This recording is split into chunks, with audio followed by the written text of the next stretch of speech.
Good evening. Welcome. Thank you for the weather for cooperating and letting us have some dry weather as we begin. My name is John Cusick, and on behalf of the Thoreau Society, I am delighted to welcome you to the awarding of the 2025 Henry David Thoreau Prize for Literary Excellence in Nature Writing. I have a couple items to mention before we get started. Our first ever Thoreau Society Reads event will be a discussion of Rob Macfarlane's book, The Wild Places, on July 11th during our annual gathering. More information can be found in your programs and on our website. The Wild Places and Macfarlane's newest book is A River Alive. I've seen lots of copies around here, are available for sale and for signing after the talk around the corner in the back room, and it'll also be available in person or online at the shop at Walden Pond.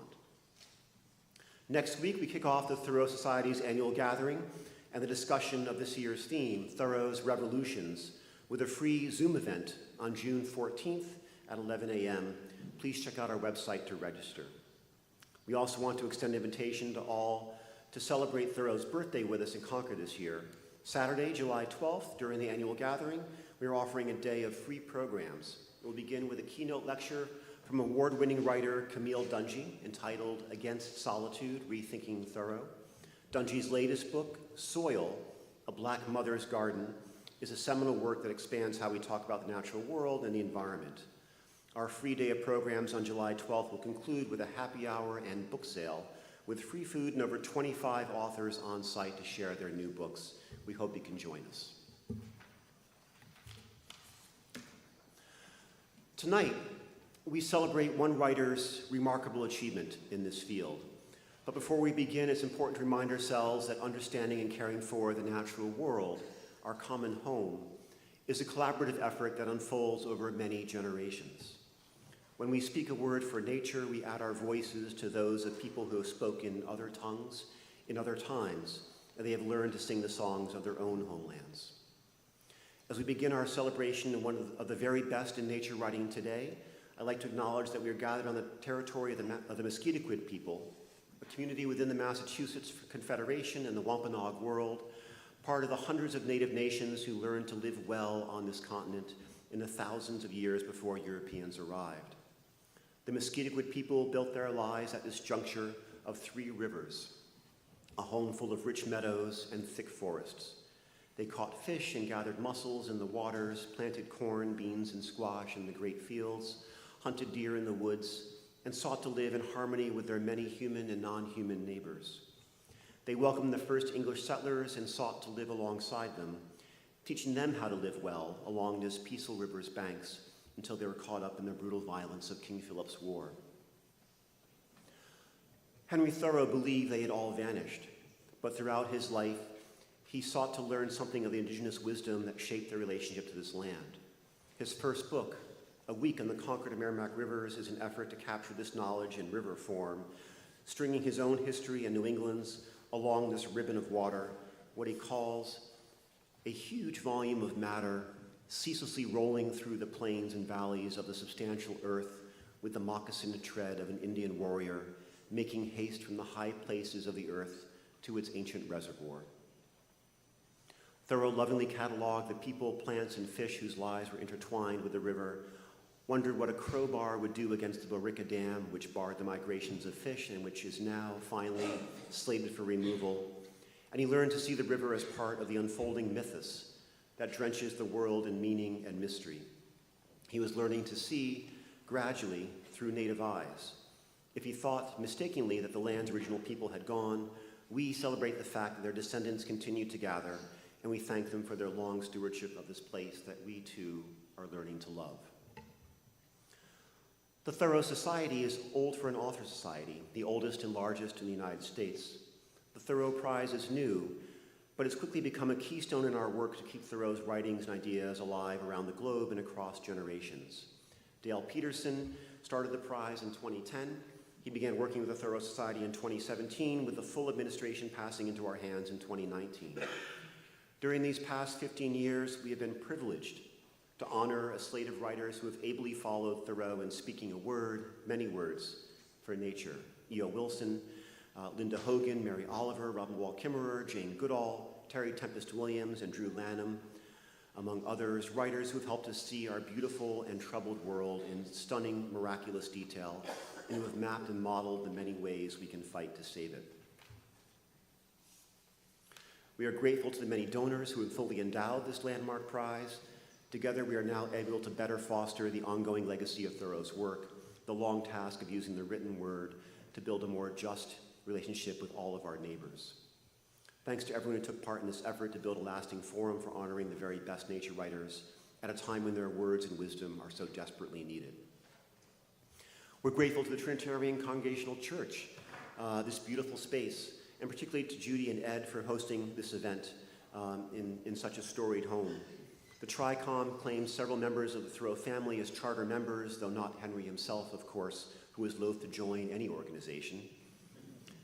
Thanks as well to the staff of the Thoreau Society and our friends who have sweated the details that make this process work, especially Corinne Smith, Rich Picaretto, and Rebecca Migdal, who handles all the details.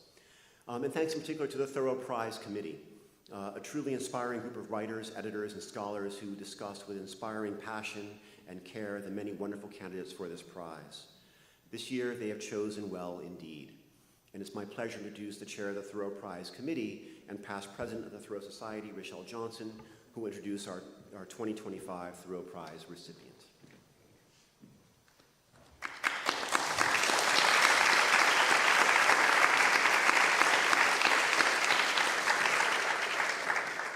It's wonderful to see you all here tonight.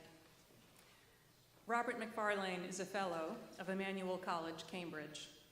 His books have been translated into more than 30 languages and adapted to film, television, radio, theater, music, and dance. They have been New York Times bestsellers, winners of the National Outdoor Book Award, and included in The Guardian's 100 Best Books of the Century. Robert Macfarlane also has received the American Academy of Arts and Letters E.M. Forster Award for Literature, and he has twice been an outside contender for the Nobel Prize in Literature. The Thoreau Prize Committee chose to recognize Robert Macfarlane because he epitomizes, you epitomize, the promise of Thoreauvian nature writing at this moment in human and environmental history when we urgently need its gifts. Like Thoreau before him, Robert Macfarlane uses his writings to challenge assumptions and politics, to invite activism and ethical engagement, and to urge readers to recognize non-human nature through our habits of living. Much like Thoreau, Robert Macfarlane pursues the wild, its potential, what it means, and, in Robert's words, its instinct for resurgence, its irrepressibility. Also, like Thoreau, Macfarlane seeks to recover the potency of language, whereas Thoreau in Walden aims to recover words such as simplify and phrases such as living deliberately. Macfarlane in Landmarks offers us whole glossaries of landscape and humanity that might otherwise continue to fade from memory and use. We learn, for example, the variety of words for uplands, woodlands, and flatlands, and for edgelands and their creatures. Words such as smuse, which refers to the gap in the base of a hedge made by the regular passage of small animals. In The Lost Words, Macfarlane and illustrator Jackie Morris recover a different category of words, those recently removed from the Oxford Junior Dictionary. Words such as acorn, bluebell, lark, wren. They removed these words to make space for others deemed more relevant to children passing childhood largely indoors and accompanied by screens rather than seeds, flowers, and birds. The Lost Words is thus a work of resistance through colorful poetry and spellbinding illustrations.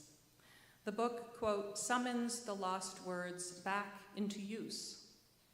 Macfarlane and Morris do more similar work in The Lost Spells, a book inviting readers of all ages to revel in nature as astonishing and in language as song. Macfarlane's books alert us to the contours of the natural world through metaphor and mountain, through hollows and braes, and the underland of geologic time.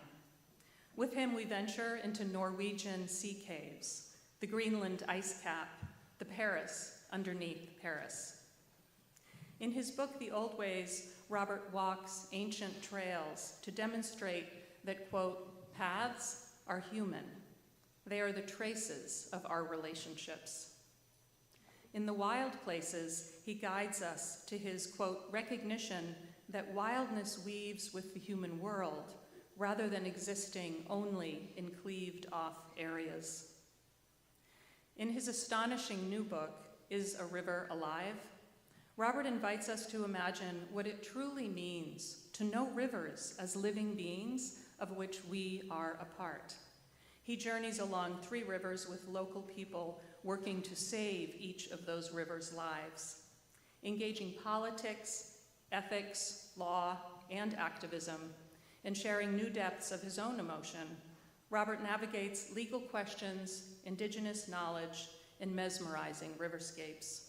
This newest book also begs us to consider what the world's dying rivers will mean for our children, for each other's children, for Robert's own 3 children. In a recent interview about this latest book, Robert speaks to a desire to re-enchant the natural world. In the interview, he asks, that word, re-enchantment, can feel fragile, can't it? It can feel fragile.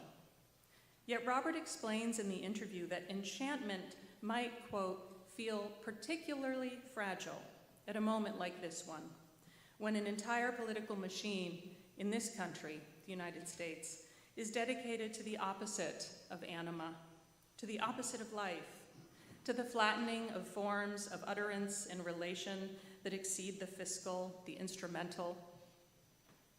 This statement by Robert Macfarlane called to my mind the list of words now being purged from the websites of federal agencies in this country. As Robert states in the interview, in many ways, this is precisely the moment when enchantment is at once vulnerable and powerful. We need, he says, structures, forms, rhythms of expression which open and are open, and which make possible forms of imagination that replenish precisely that which is under assault. Robert's comments about re-enchantment led me back to Thoreau's journal entry for August 3rd, 1852. On that summer day, Thoreau heard through his open window a cricket creak in the shade and the sound of a distant piano. Thoreau reflects on the duet of these sounds. They created a music, he said, which reminded him of similar earthly melodies, a thrumming of piano strings arriving to his ear from beyond the gardens and through the elms. That concert stole into his being, he writes, quote, elevating him into a more glorious sphere of life. He writes, I am affected, says he feels attuned to the universe. Thoreau then turns, as Macfarlane has, to the word enchantment. Thoreau writes in the journal, we say we are enchanted, and what I am impressed by is the fact that this enchantment is no delusion. It is a fact, such as what we call our actual existence, but it is a far higher and more glorious fact. It is evidence of such a sphere, of such possibilities. Although Thoreau struggles to name this feeling that is at once spiritual, sensational, and slightly awkward, perhaps because enchantment is indeed fragile, Thoreau also insists that enchantment is real, is true. Quote, it is its truth and reality that affect me, he writes. Your work, Robert Macfarlane, reminds us that although nature's expressions of energy and existence are vulnerable, they exceed both our apprehension and our experience. In a time when we are being told which words we may use, which forms of justice we may acknowledge, in which we are somehow supposed to hold in contempt, we desperately need your extraordinary commitment to re-enchanting the human place amid this world. The Thoreau Prize Committee thanks you, Robert, for reclaiming words, rescuing memories, and saving story. So tonight we honor you, your insistence on salvaging the words and places and life forms through which we might honor each other, this earth, and our music. Please join me in celebrating Robert Macfarlane.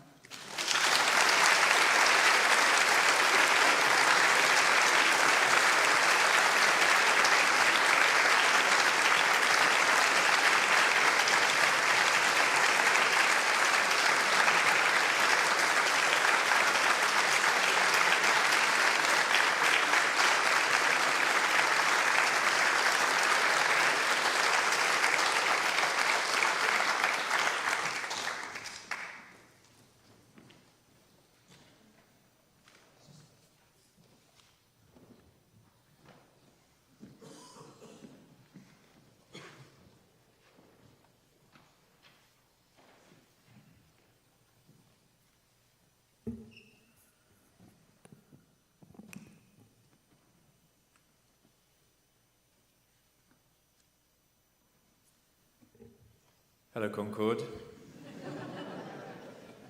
Hello, everyone who's watching at home. Hi, Mum and Dad. Thank you for gathering here. What an evening for this Brit from the East to turn up here and to be met so warmly, to be introduced with that beautiful essay in the full sense of the essay as a testing and a trying and an exploration. It was very moving to me to be spoken of like that. Your mention of words that are banned recalled to me that I learned 2 days ago that the small book of spells that Jackie Morris and I both wrote, I found out had been banned from a school because it had the word spells in the title. Enchantment's a dangerous thing. Power doesn't like it much, likes to keep it under control. What gratitude I have to the committee, to the society, to all those involved in this evening for the award of this year's Thoreau Prize, and it still feels strange on the tongue and wonderful on the tongue. And the news came as a gust of joy early in the new year, and it has continued to buoy my heart up ever since. Just a slight side note about that word buoy. Do you say buoy?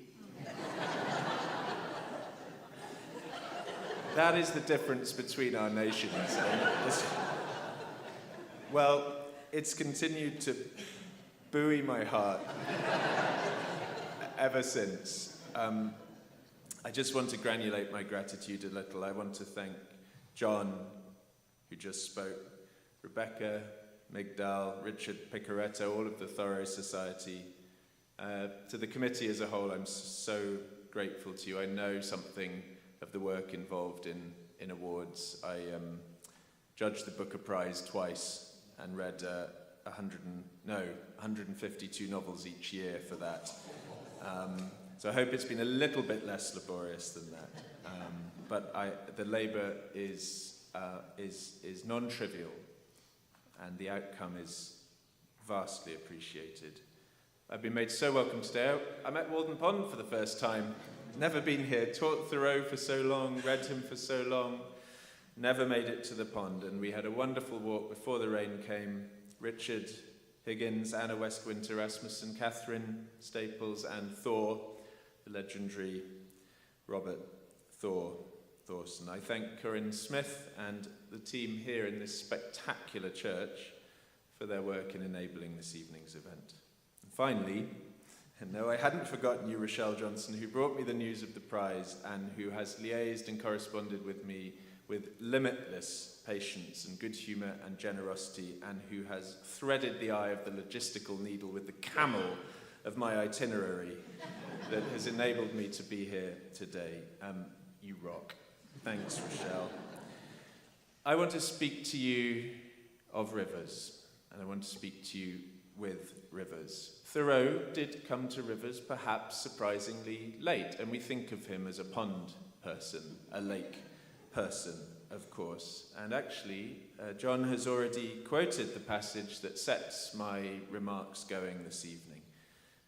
5th of September, 1838. I think he's 21 at the time. Would that be right? I'm in the right room to get that fact checked.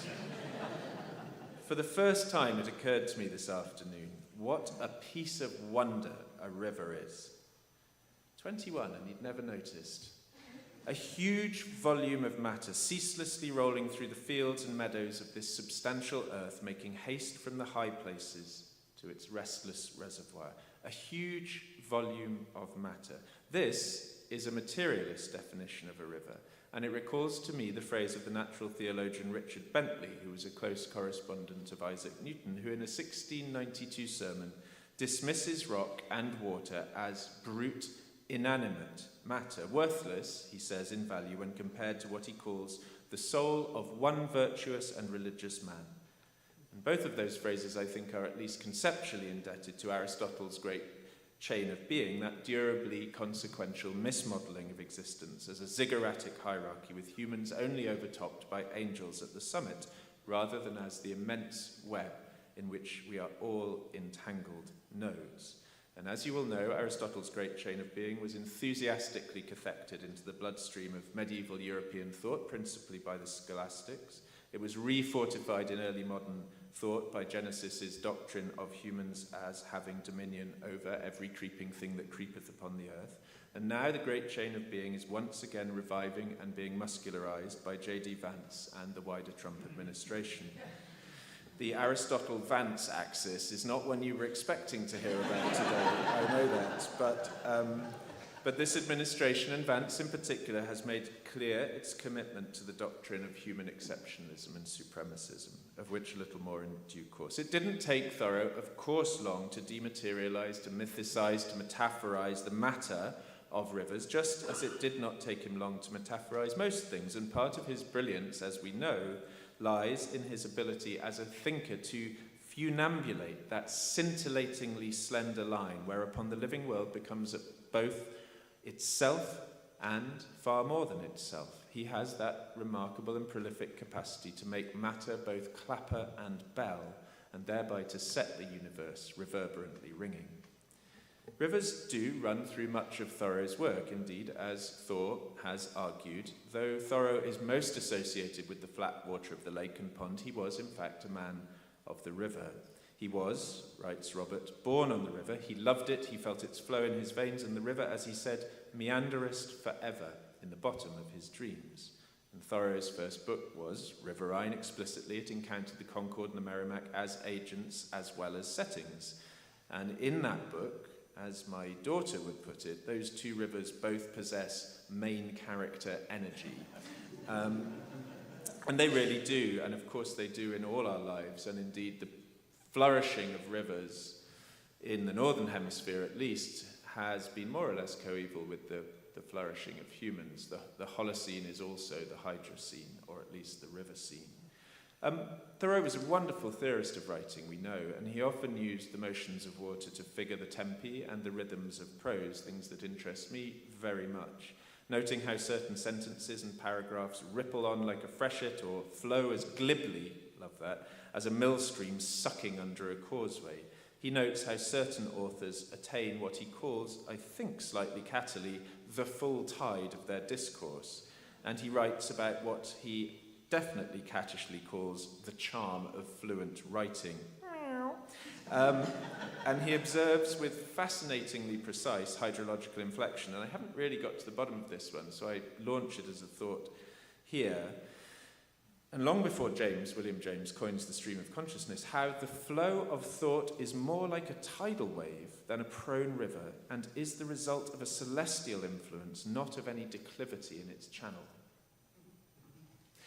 Small prize for anyone who can decode that by the end of my talk. He knew that water is the great elemental disguise artist. Rocks an astonishing disguise artist. It just takes a little bit longer about its work. It's a prolific allotroper of itself, water. It's always morphing and phase shifting from ice to steam to snow to rain to hail, and it is always, always seeking bodies, human and earthly alike. And we here are all part of the water cycle. We are all water bodies, flowed through and flowed on. And when we run, we are rivers, and when we are seated, we are ponds. I speak to a congregation of Waldens in front of me. In that same diary entry from 1838, the 21-year-old one with which I began, he speaks of rivers reaching the sea as the end of the matter.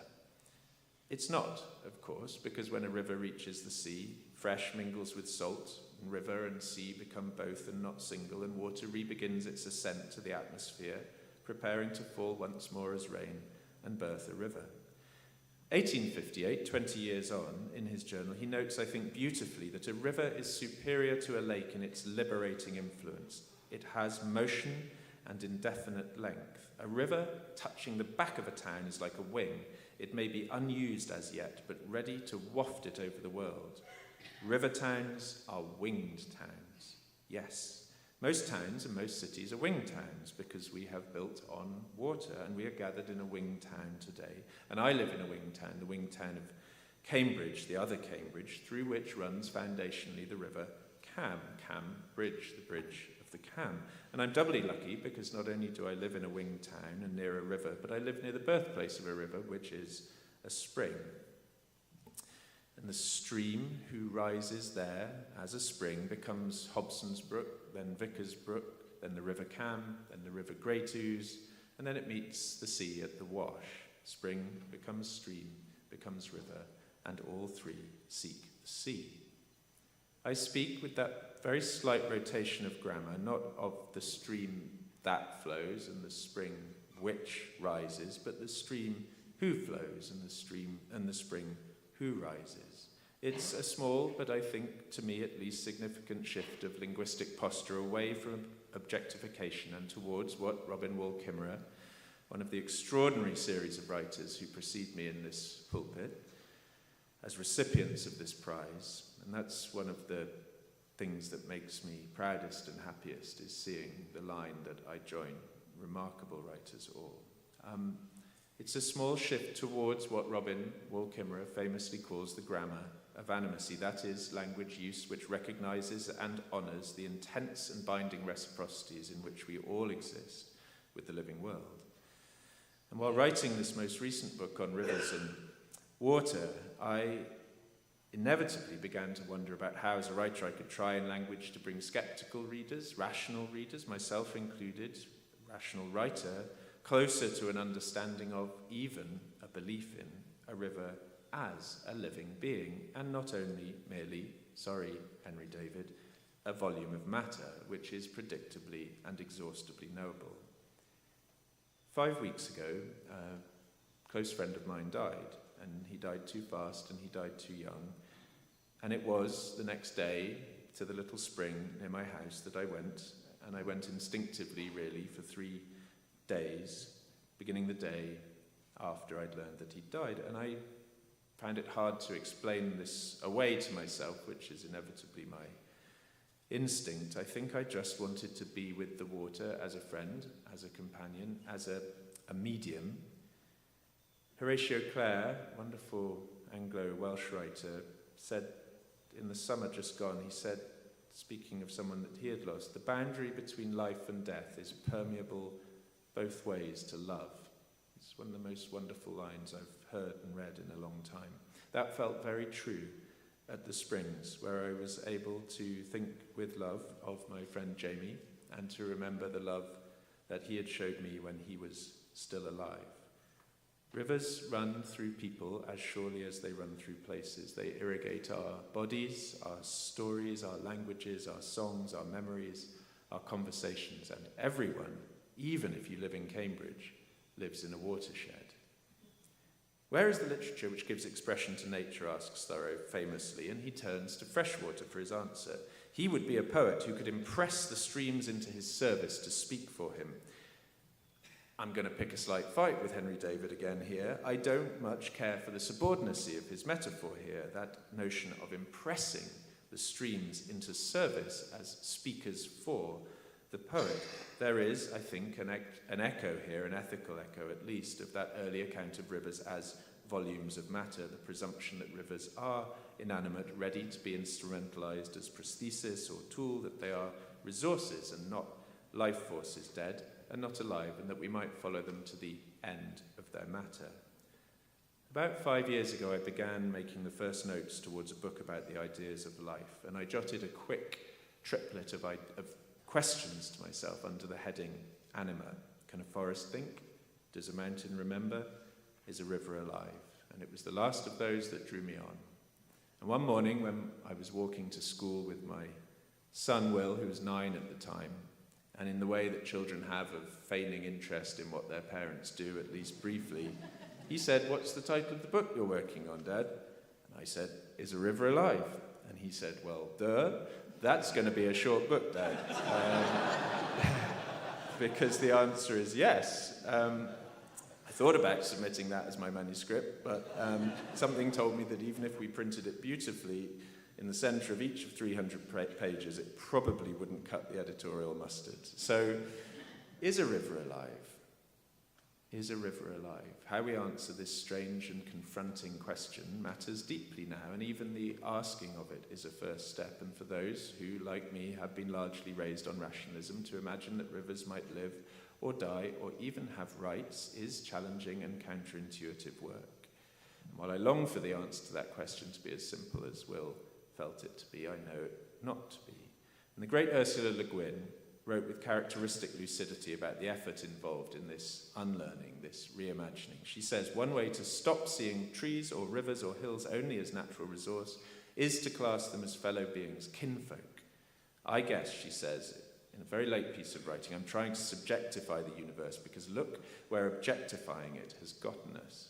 To subjectify is not necessarily to co-opt, to colonize, to exploit. Rather, and this is the phrase which really stayed with me, it may involve a great reach outward of the mind and imagination. And it took me 4.5 years to undertake and attempt to make that great reach outwards of mind and imagination. I travelled to places in the world, Ecuador, India, Canada, where rivers are being imagined in radically different ways to the rationalist norm. It brought me into contact with scores of brave and visionary people who are working to redefine the ways rivers are conceived of and treated, and who are working really to redefine life itself. And by the time I finished writing about rivers, it was irrefutable to me. Contra to Thoreau's early line about pressing water into service to speak for the human, that rivers had become vital collaborators in my book's making, in and with their own rights, that they had become non-trivially my co-authors. All our rivers in England are wounded. We have not a single river in good overall health. This is the cause, this has been caused by privatization. We privatized our water system in 1989. Since then, water has become liquefied as asset. Private equity companies have come in and sucked out immense sums in dividends, failed to invest in physical infrastructure for our rivers. And the consequence of this very young story, that water can be privatized and sold and floated on the equity market, is that we have 14% of our rivers in good overall ecological health and not a single one in good chemical health. And that means, because you have to pass both ratings, that we have not a single river in good health. So writing a book about the life and lives and deaths of rivers came about in part because I am surrounded by wounded rivers. This crisis is one of imagination as well as of legislation. We have somehow forgotten that our fate flows with that of rivers. Water has been reduced to one-dimensional water, to adapt Marcuse. It's been deterritorialized and organized in order to maximize yield.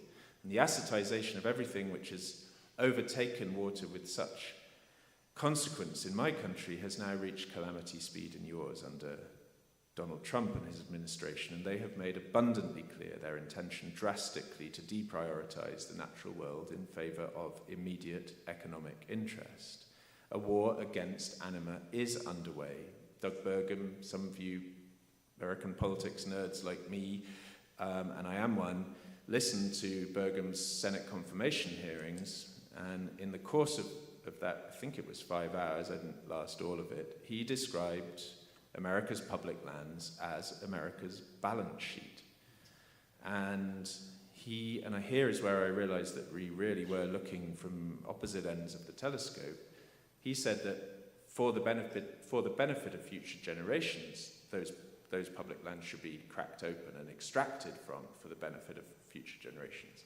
I had always understood that the public lands were held for the benefit of future generations precisely by not cracking them open for the marrow that they hold. Rivers are the sort of slightly understudied victims, I think, of this rapid and severe reorientation towards ultra-ascetization. And I spend a bit of time, as many of you will have done, deep in the weeds of Trump's executive orders recently. And that day one executive order declaring a national energy emergency included measures to waive or circumvent the Clean Water Act in order to fast-track energy projects on federal lands. And that has a whole bunch of consequences for water health. River health is also now threatened by the huge drive to expand American timber production. We know that logging, ill-managed, degrades water quality, it increases soil erosion, sediment runoff.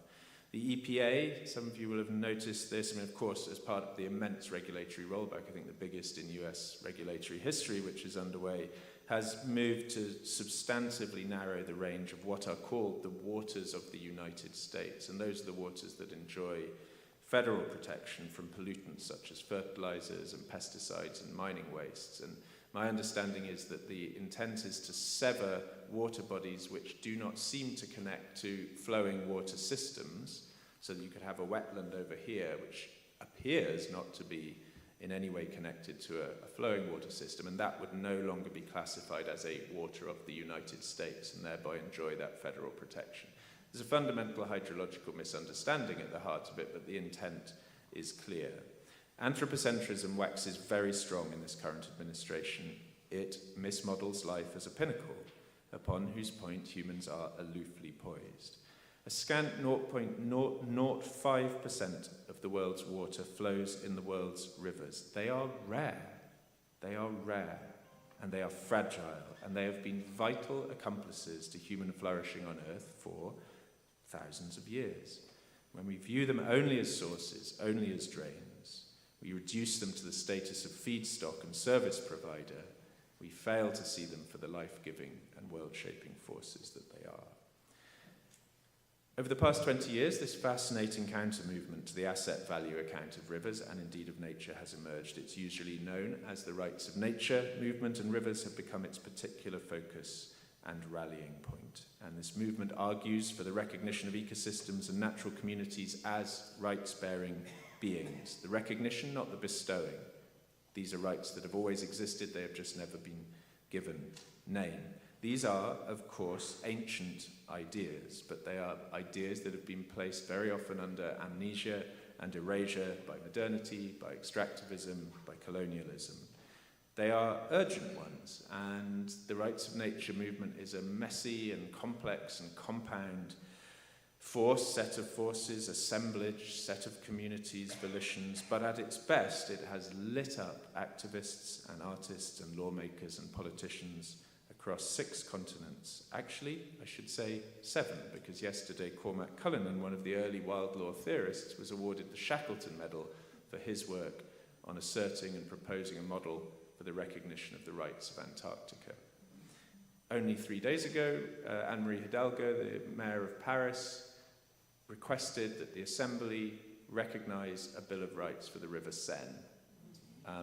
Interesting things are happening. It's rare that they gain purchase, but they are, each of them is a knock, a thud against the profoundly, deeply embedded anthropocentric foundations of rights, among other things.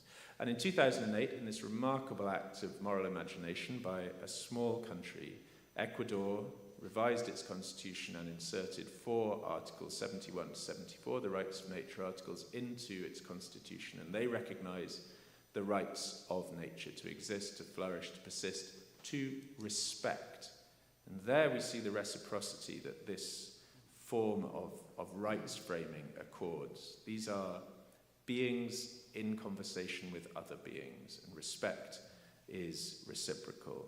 And the 4th of those articles, 74, makes the state the guarantor of those rights. So in theory, and I should say that in practice it's much harder in a country increasingly beset by violence and by corruption. It's a story for another time. I remain very involved there. In theory, a private citizen, can bring a case within the legal system there if they believe that the rights of nature have been violated. That has happened once to enormous consequence, and many other attempts have been made to lesser consequence. Some of you will know that in 2017, the Whanganui River in Aotearoa, New Zealand, was recognised in a parliamentary act as a spiritual and physical entity with a life force and with rights, and a body of river guardians was appointed to speak for the river with the mandate of protecting and enhancing that life force. We have fought, said Gerard Albert, the lead negotiator for the Whanganui Iwi during the Act's drafting, to find an approximation in law so that all others can understand that from our perspective, treating the river as a living entity is the correct way to approach it. A living entity as an indivisible whole, instead of the traditional model of treating it from a perspective of ownership and management. So at its best, I take this movement, the Rights for Nature movement, to be a means of telling a different story about the living world, a very old story given new expression, a story in which the world is not a machine after all, as D.H. Lawrence put it, but rather alive and kicking. To quote the Nyakinawara scholar activist Anne Polina, Australian astonishing leader in this field, the law is being used creatively to train human beings. An agency is interesting to track in this sentence, so I'll go back to the beginning. The law is being used creatively to train human beings to listen, pay attention to, and learn from rivers. Such ideas and practices seem more important, more vital in the full, lively sense of that word now than perhaps ever before, when, to paraphrase Gramsci, the old world is dying and the new world struggles to be born. Now, famously, is the time of monsters. This is a time when genocides will be televised, when sacrifice zones that engulf entire nations and ecosystems have come into being, when disaster capitalist billionaires prep for the coming end of Planet A by fast-tracking their escape pods for Planet B.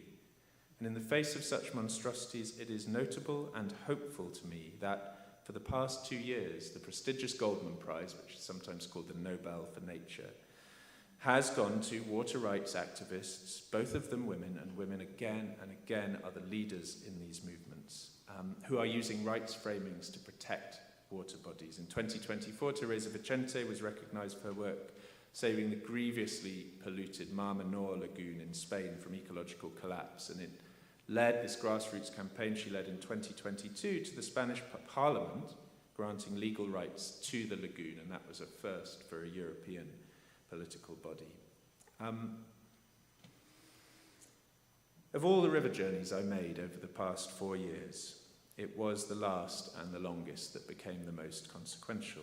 And in the summer of 2023, I travelled to Nitassinan, the unceded homeland of the Innu, in what you would probably know as northeastern Quebec. So we're talking about 600 miles northeast of Montreal. Keep driving. There's one road along the Côte Nord, really, and keep driving. And I went there to follow the course of a river that's known in English as the Magpie, but I refer to it by its Innu name, which is the Muteshekau Shipu, and that means the river where water passes between square, rocky cliffs, and it really does. I was drawn to that river because in February 2021, it became the first Canadian river to be recognised as a legal person and a living entity. and as the bearer of fundamental rights, including the right to flow freely, i.e. to be undamned. And that declaration was the result of a campaign led by a remarkable woman called Rita Mesta-Kosho, a poet, I think one of the great writers of this continent, who lives in the small township of Equanisht, near the mouth of the Muteshikau Shipu. And she was one of the co-drafters of this groundbreaking recognition, this very conceptually and verbally elegant joint resolution that was issued by the Innu Council at Equanisht and the Mingani Regional Council. So it was a sort of two-eyed seeing. It was a kind of settler declaration and an Innu declaration. So this is a river who rises near the Labrador border and then flows south over and through the ancient rocks of the Canadian Shield to reach the Gulf of St. Lawrence at the north coast near Anticosti Island. And we were dropped by float plane way up the system. And then over 11 days or so, we paddled individual kayaks and we swam, particularly when the river was tired of our play. And we portaged about 100 miles of that river from the northern tip of the huge lake that feeds its lower half all the way to that silver green seamouth on the north coast of the Gulf of St. Lawrence. And along the way we camped by rapids which gauzed water and sun in spectacular ways, and we suffered the sanguineous attentions of black flies. Do black flies get this far south? Hold on, I'm getting a mixed response here. I'm going to go with Laurette. Laurette says they do. I can say they really proliferate extensively up in the boreal forest.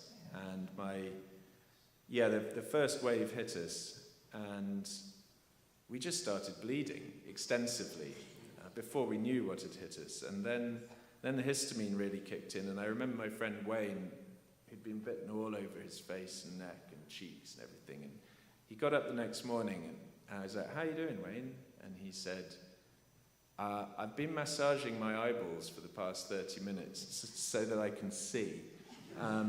So the histamine response was so good. He came out of his tent and he said, "Yeah, what they've done to me has fundamentally transformed the topography of my face."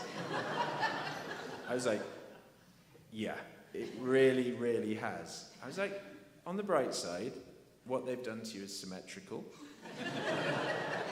And it's like maybe a free bug Botox. It's like all the wrinkles have gone away. So, but yeah, when Bill McKibben, the great environmentalist, was asked he became part of a kind of poll, what species would you take on the Ark? What would you save for the afterworld, after the rapture, or however you want to figure the apocalypse? We have plenty of choices now.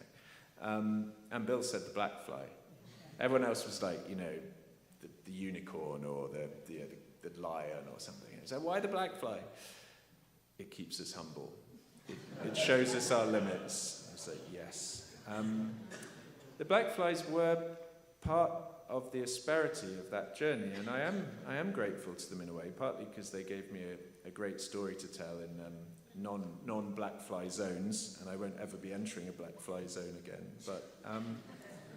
But they were part of an opening that happened to me, which I find hard to account for, but I give my best attempt of it in the book. And that was also partly due to Rita.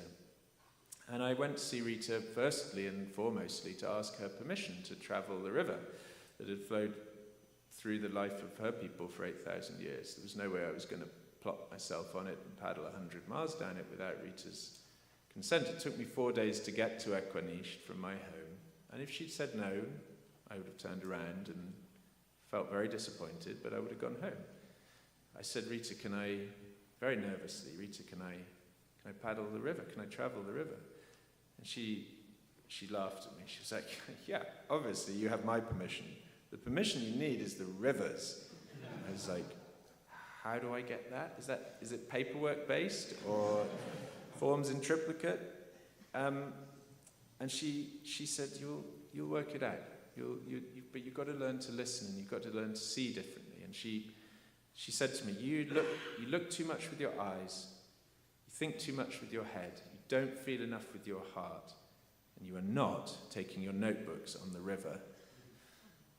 I was like, Rita, the first three, fine. You're bang to rights, yes. But the notebooks, we have to talk about. So we came to a negotiated settlement, which was that I could take my notebooks, but I could not write when I was on the water, which we were for most of the day. I could only write when I was on the bank. And I laughed about it at the time, but I realized it was part of her forcing me to see and think differently and to surrender myself to the flow, which is what the river then did with astonishing power and consequence. She writes her poetry only in Innu Aiman, and French. If you have French, I would warmly recommend you to seek out her poetry, Rita Mestakosho, and perhaps it can be sent round via the Thoreau Society to people who are on the list. And I'm just now starting to translate, with her permission, obviously, her poetry into English. So we have an ongoing friendship. She gave us a lot of tasks when we were on the river. We had to get water here, we had to collect Labrador tea there, we had to always pitch our tents facing east so the sun greeted us every morning. That was sometimes tricky because when you pitched on a very narrow stretch of sand, it meant that we had to face our tents directly into a small rock face, which was, I'd say, the view could be better, but Rita said face east, so we faced east. And then we underwent this extraordinary rivering, and she left me with one other instruction, which was, you have one question for the river. The river will answer it, but only if it's the right question. I was like, crap. How do I work? Better make it a good one. Well, I did make that journey. I'm incredibly grateful to Rita, the Blackflies, and to the Muteshikau Shipu. And that river journey, coming atop other river journeys I'd made over those years, turned me upside down and shook me out, and they left me more changed and more aware than in years of the infinitesimal fathoming of this world's mysteries that I've made in decades of trying to take its soundings. They will only ever be infinitesimal. We're only ever holding up a candle to the cave wall, and the outer dark surrounds us. But one morning, after we have been on and in and by the river constantly for 9 days and 100 miles or so, and always within earshot and mind shot of the river, and deep in one of the vastest continuous forests on this earth, that morning I approach on foot the jaws of bedrock through which the river crashes and thunders at a place called the Gorge, and it is the place to which, it turns out, all the tributaries, physical and metaphysical, have been flowing for years. And the rock at the gorge's edge is stepped and smoothed and is 4 billion years old and shines in the spray. And I stop a yard from the brink, and at my feet the river smashes ceaselessly into a supermassive white hole of its own making, churning and quaking, and I feel queasy and drawn and obsessed, and I can feel the rock beneath me shuddering from the water's force, and the vibrations move through my body as if it were a tuning fork, so that my bones turn turbulent, and my mind also. And now the rock I stand on gleams and is liquid. It roils and has eddies, though they are too slow for my human eyes to see, and the water is all pearls and bulbs, and the rock is those things too, so I must surely fall through it or sink into it, and there are sounds with no source, and spray from the gorge drifts upon me, dewing my clothes and wetting my eyes, and tiny rainbows roam like iridescent insects. And then speaking no longer seems tolerable, and I am unable any longer to decline the compulsion to move closer to the river. So I step right to the very edge of the gorge, a few inches from destruction, where water and rock and air are all three glossy, and I glance up and understand that I am looking into a mouth, an immense river maw that pours between the jaws of the gorge, and I see that this mouth has a tongue, a vast green-white tongue which tapers and glides to its tip, where it licks away at the bright white supermassive hole right at my feet. And I hear that speech is tumbling out of this mouth, has been tumbling out of it since the old ice left, that this is a place where the ghost realms of times past and times future overlap with one another, each transparent to the other. And I try to peer right and left into these laminar worlds, but the river mouth and its river voices hold me in this one, here, and the river's tongue now is the tongue of tongues, and the river's song is the song of songs, slip-shifting and shape-sliding and veering, sung in spirals and stars and roars and other notes beyond hearing. And the voice sings what I cannot understand, however much I long to, and my heart is full of flow, and I sit because I can no longer stand, and then I have the dim but unmistakable sense at the shatterbelt of my awareness of an incandescent aura made of something like bears and angels, but not bears and angels, something that is always transforming, and in that moment it is clear to me that this is the aura of a river being, for why should a god make choices we recognize as choices? And the coast of my mind senses this force, and I know that this is no Pepper's ghost, no projection or illusion or trick, and that the question Rita wanted me to ask of the river is nothing to do with fear or age, but is after all, and of course, the question of life, which is not a question at all, but a world. And the river's voices say and say and say what I cannot comprehend, and each time I lean out to listen, it retreats in the measure I approach it, so instead I start to scrawl the pages you are listening to here, and the paper glistens with river mist until I'm just jotting words in blotted ink that runs into curls as phrases pour into the notebook from a source vastly greater than the sphere of my skull. And I find tears in my eyes that I didn't put there, but the river did. And for those few minutes, hard by that hourglass-shaped and silvered rapid that is a mouth and has a tongue and utters after those days and miles and years on and with and in the flow, I am rivered. Thank you.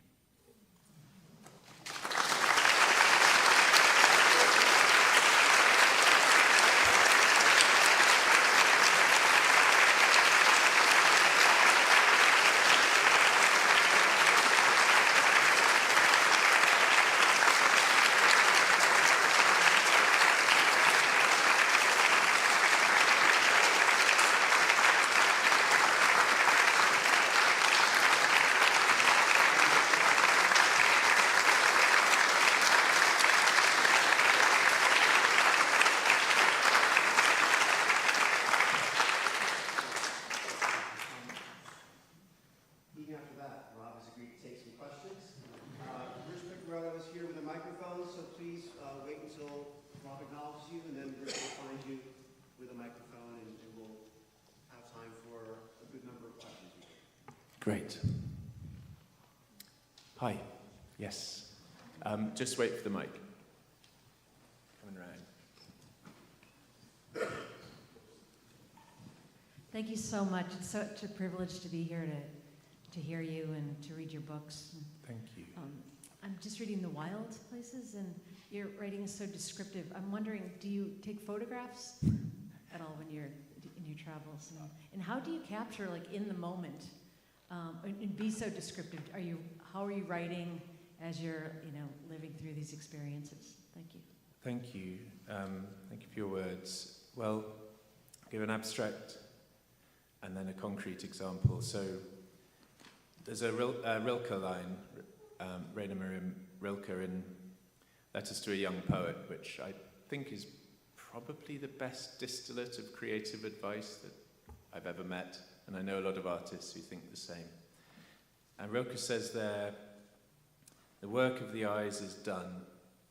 Now go and do the heart work upon the images buried inside you. And it's helped me think about the two stages of writing, the eye work and then the heart work on the images buried inside you. And the eye work, actually, which is, I suppose, what initially you were asking about, I find the easy bit. I think I see and remember very visually, and although I'm also hugely interested in synesthesia, and so a lot of the sentences I seem to be remembering with the ear and the nose and the skin and the eyes at the same time, and then trying to find a diction which allows those senses to live simultaneously, often in ways that seem contradictory. So I think there's a line in The Wild Places that just says, I enter a bothy and it just says, the air smelt green. and you kind of know exactly what I mean, but you shouldn't be able to smell anyway. So, but the heart work is the hard bit, and the recognition of the way those patterns of image arise. and they only really, to me, arise over long periods of time, so the books take a long time, is one of the most exciting and strange aspects of the work. And I'm only really beginning to learn how to pattern those images or allow them to pattern themselves across big phases of writing. And then they take on an operative power which is nothing to do with the propositional. And then very briefly, people keep asking, how did I remember all of the conversations, and particularly in this book, Is a River Alive? Particularly in the third section, and I was traveling with this man called Wayne, and Wayne speaks like almost no one I've ever come across before, but he also has a memory that is supernatural. He once began reciting a poem that he wrote 32 years earlier, and he got 241 lines in before he stumbled for the first time, and he was mad with himself. So literally, we would have these conversations, and I wouldn't want to record them or write them down. Then we'd end them, and I'd say, Wayne, could you repeat the conversation we just had while I record it? And so it's like basically my subject was also my dictaphone. It was great. Yeah, all right, thanks. Yeah, we'll go there, and then we'll go there, yes. Hi. Thank you. What a brilliant talk and whole philosophy about rivers. Thank you. I completely embrace what you're saying, and I'm privileged to hear it that way. I grew up at the mouth of the Connecticut River, so I spent a lot of time on the river and really can relate what you're saying. But I have a fundamental question. I really understand or relate to this, the river being alive and have rights and everything. Such an important part of what a river has contributed to our nation's growth, particularly throughout the 1800s and early 1900s, is the power to drive mills, to drive manufacturing, to drive the development of our economy.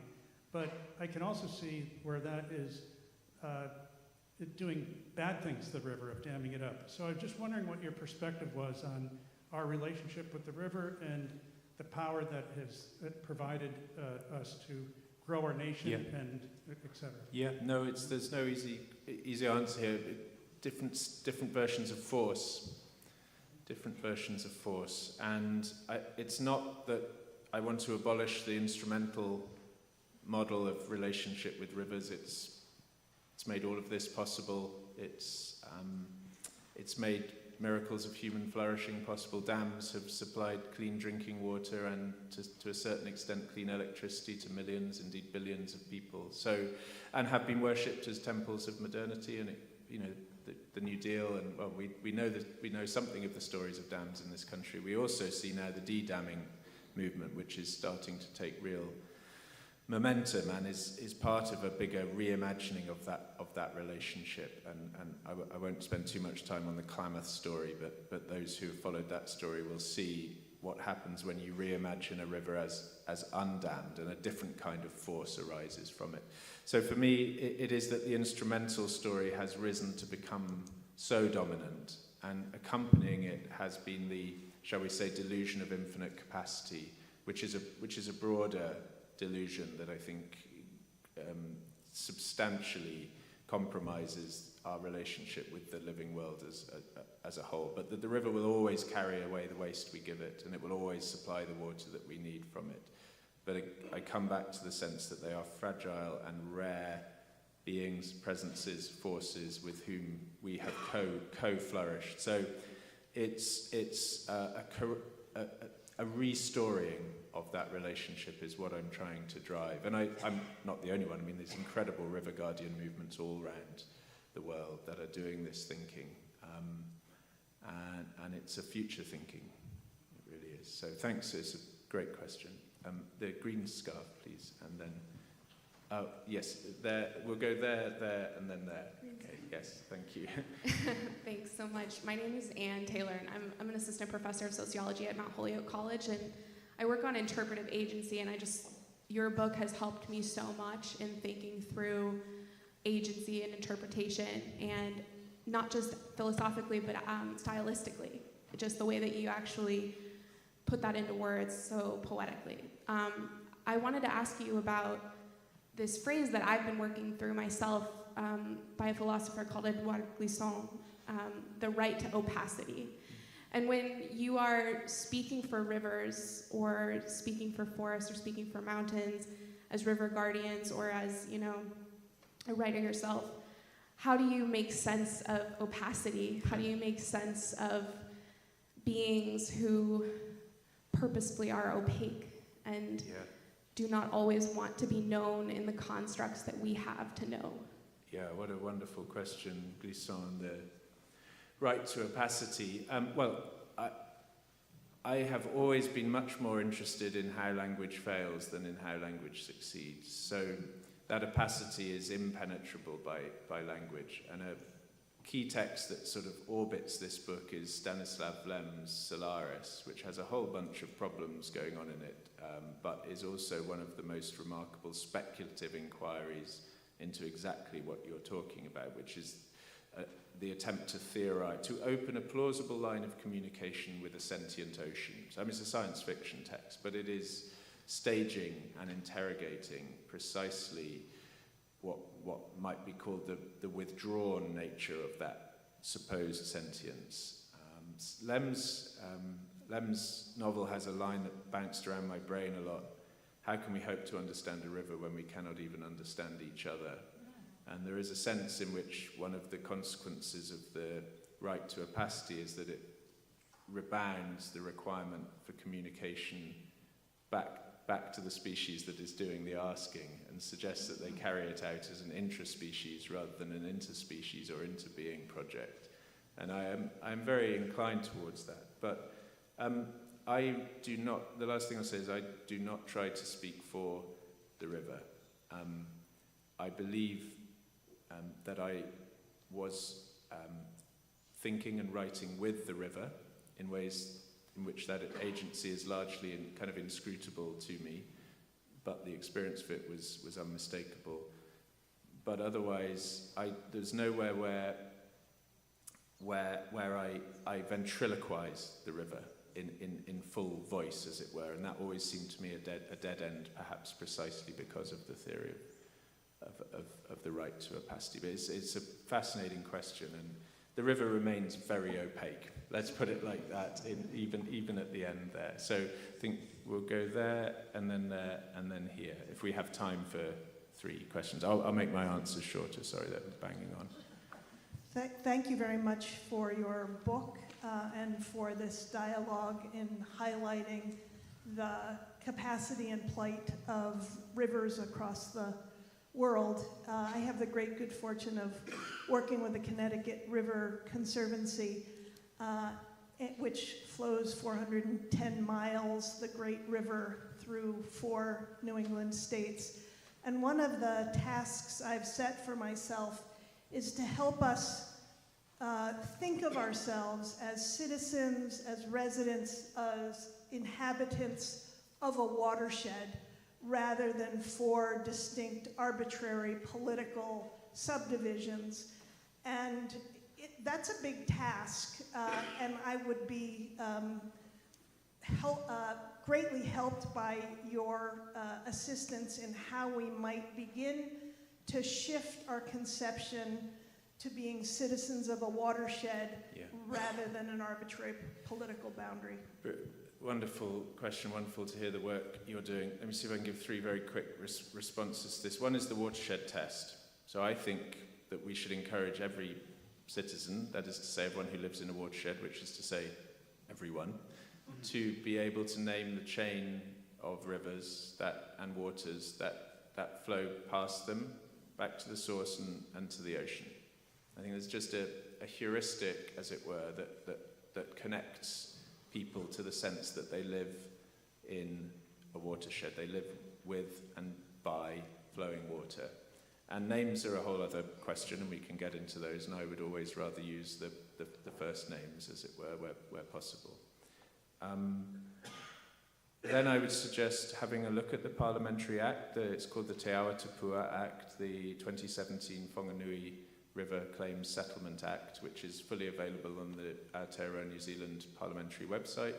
And you'll see there that central to that is watershed thinking. And the river I sometimes say that to speak of a river as its main channel is to speak of a tree as its trunk. You forget the branches and the leaves that form the watershed, and you forget the roots that form the relationship between fresh and salt. I think that you might find some interesting framings and phrasings in the early part of that act. A spiritual and physical entity, a living and indivisible whole from the mountains to the sea. And the third is just a note to say that CABA, what we call CABA in English water governance language, so-called catchment-based management, is really, really making a comeback now, or really rising up. And 20 years ago, catchment-based thinking just wasn't happening. And it's exciting to see it emerging. And in fact, it was named, it was one of the few good points of the interim report of the Independent Water Commission, which is the biggest shake-up of water management since privatisation that's currently underway in our country. Thank you. So it's going to go there, and then, yes, a black gentleman there, please. Hi. Robert, first of all, it's so great to hear you speaking live and hear the passion and hearing your voice that I've been reading across your works over a number of years. Just a great joy. Thank you. You recently wrote an op-ed piece where you made a really interesting comment about the idea of a river being alive and comparing that to corporations being alive, which I view as almost superhuman because you can't put them in prison. They actually have more rights than humans do. But it was a really interesting comment you made in that. I was just wondering if could you expand on that for just a little bit? Yeah, sure. Well, I think everyone will know here that corporations, companies have a suite of rights under certainly UK and US law. And under UK law, that suite of rights is guaranteed in part by the European Convention on Human Rights, and it includes the right to privacy, it includes the right to a fair trial. And when I'm talking, I'm not a zealot about river rights. I think there's many ways in which the model is flawed at its best.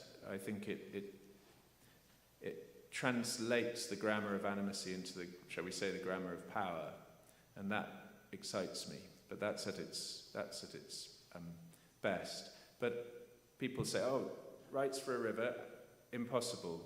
And there are lots of conventional arguments. Oh, if it has rights, does it have responsibilities? Can we sue the river when it floods?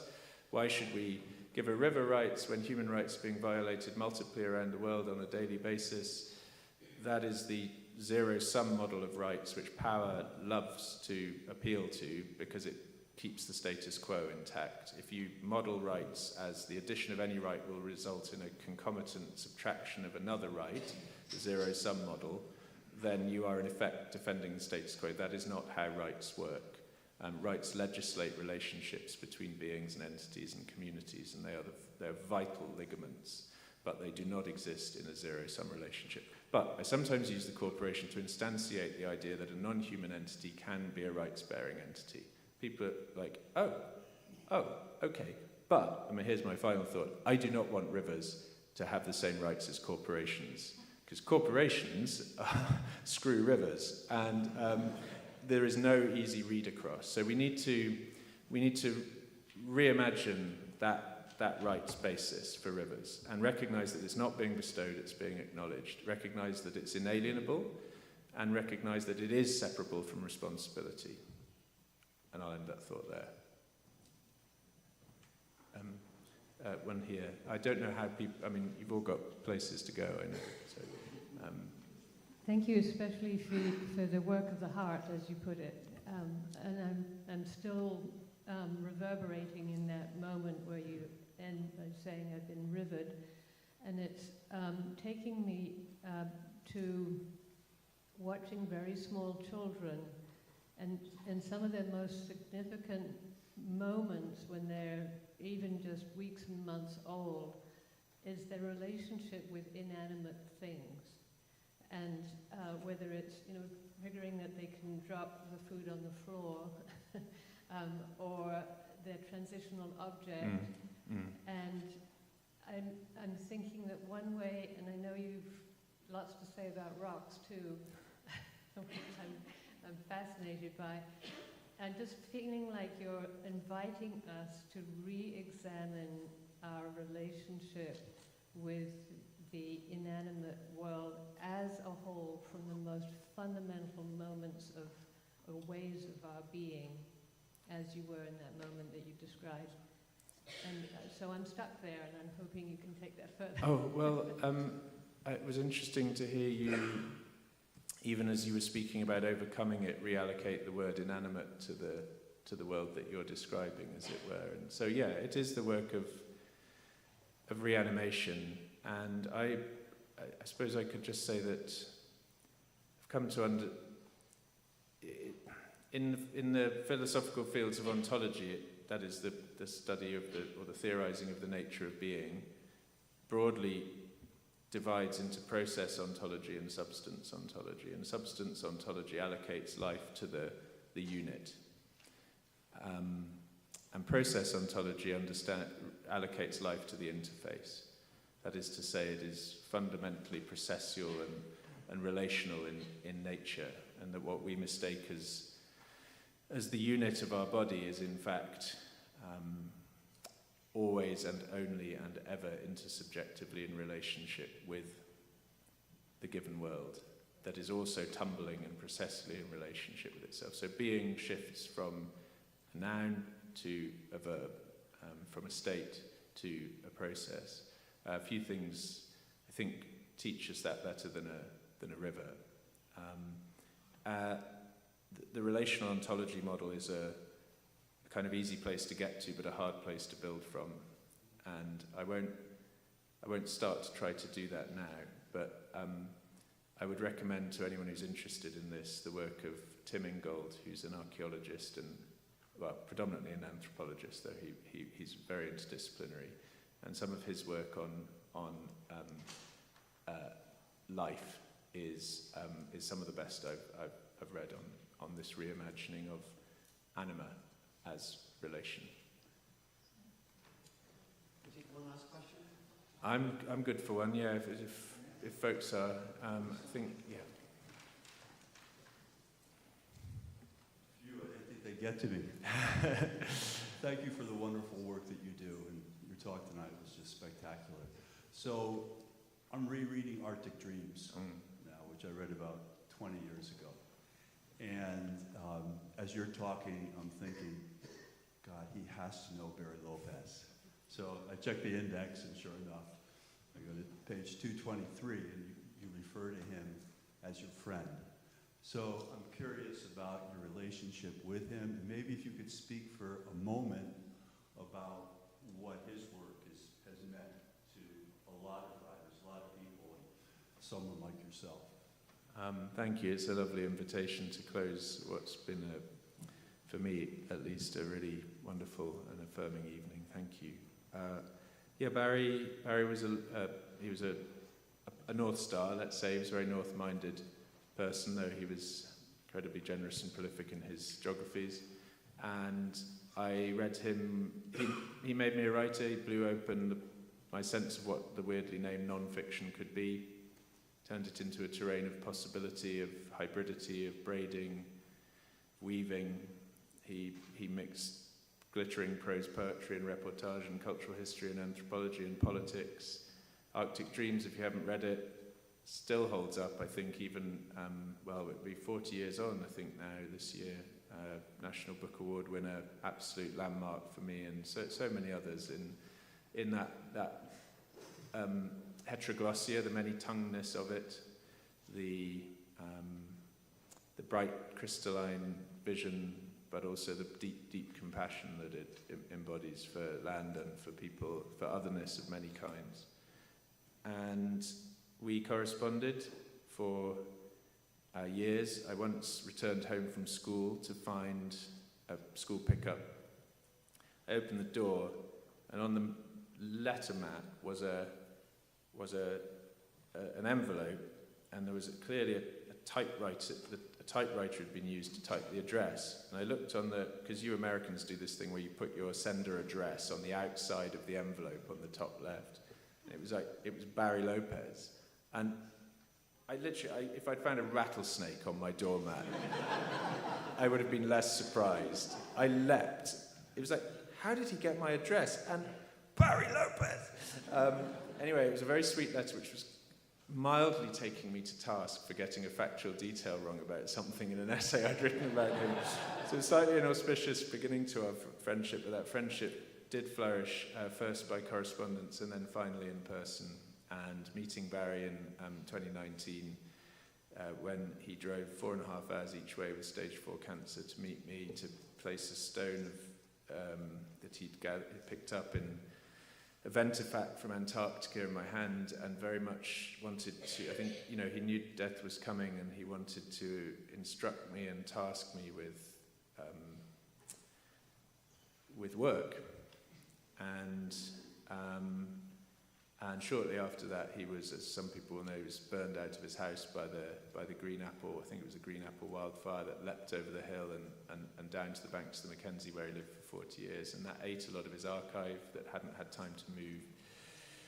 Didn't burn the house, but it burnt them out of the house. And Barry's typewriter, on which he typed my address on that letter, and almost all of his books, was burned. And in the final months of his life, led by Jim Warren and other friends, we bought him the exact same Olivetti typewriter that he'd lost in the fire, but the sadness is that he never wrote anything else on it, and he died not long after that. But so I miss him very much. He continues to inspire me and countless others from beyond the grave, and he understood geography to be generosity. Thank you.